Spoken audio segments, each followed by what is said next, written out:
Welcome back everyone, and today I'm going to be opening my first ever scale figure. This is Mikazuki Munechika. I'll put the name and links to where you can get him in the description. I'm really excited to be opening him. I've never thought I'd buy a scale, and now I have one, and he looks gorgeous and perfectly displayed in his box, but I'm here to open him, so let's get started. Now I have brought with me a knife, and I'm going to cut the top of his box, which has these little, you probably can't see it, but it has these little stickers on it. So I will gently cut that. I'm being very careful, I know, because he is pretty expensive by my standards and I don't want to ruin him. So the inside of his box is this olive color. I don't know if you'll be able to see it, but yes. And he comes with a little, I'm assuming this is some kind of certificate of authenticity or just general instructions. They're not important for now.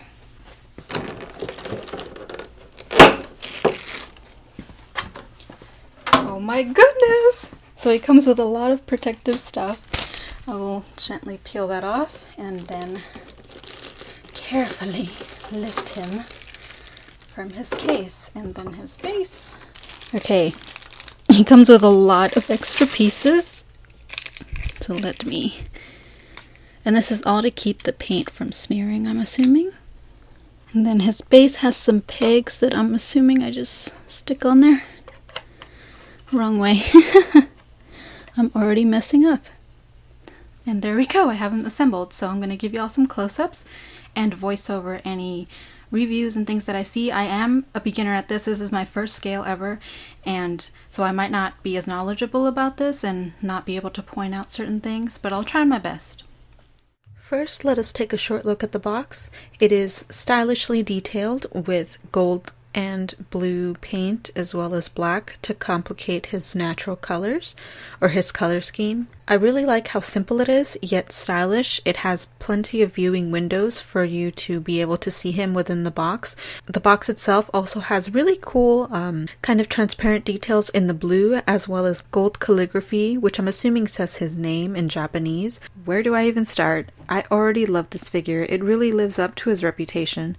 I don't know if you can tell, but his kimono robes have his insignia as well as sculpted patterns along it, and the detail is astonishing. Like, the fact that they didn't just paint that on or leave it out completely is great.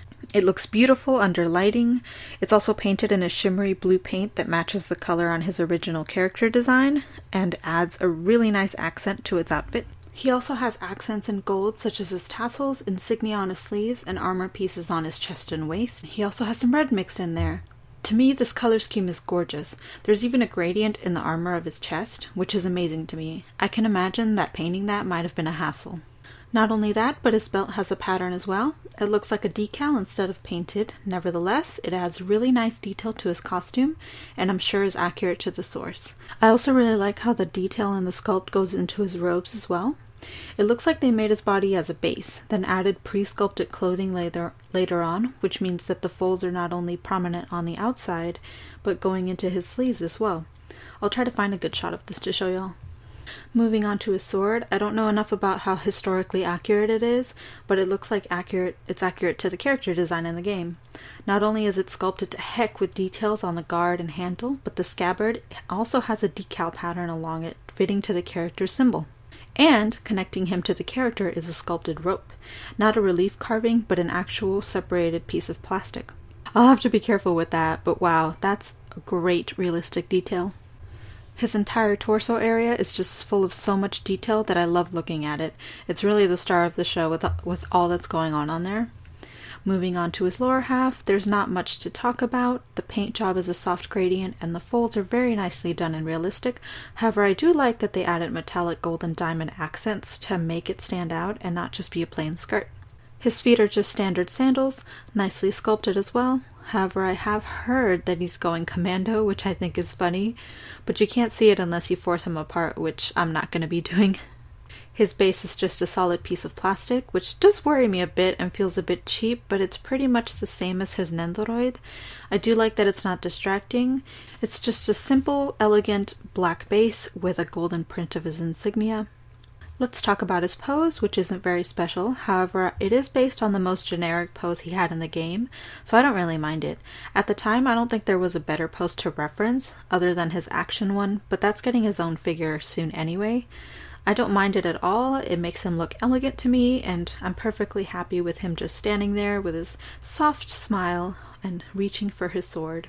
I like how his hands add some dynamism though. He may only be standing, but the movement of his fingers reaching for his sword adds that small touch of action that to me it feels lively. Let's move on to his face, which is gorgeous. His eyes are so mesmerizing. His facial features are pretty as well. He has that sharp anime chin, which might look weird to some people, but I'm used to it, and to me he looks beautiful. The paint job is not that special from what I can see, however I do like that there's a gradient in his hair.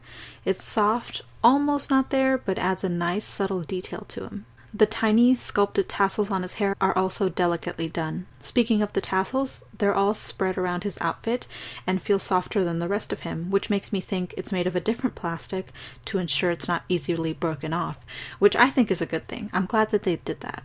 And that's pretty much all I can say. I don't know the basics or advanced factors I should be looking for, but from my point of view, he has a solid paint job, sculpt, and looks beautiful. He feels weighty, like he's not going to break easily, which is good. Totally worth the money. The one downside I saw was his base, which I'm just scared I'll break at some point.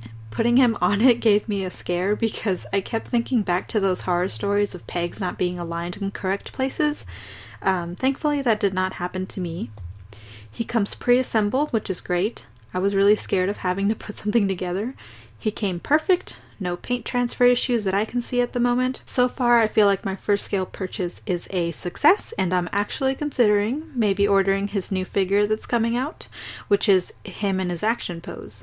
We'll see. But yes, there we go. That's it for my first scale figure review of Mikazuki Munechika, or Gigi, as many fans nicknamed him. I love him, and I'm so happy to add him to my collection. Thank you guys so much for watching, and I'll see y'all in my next video.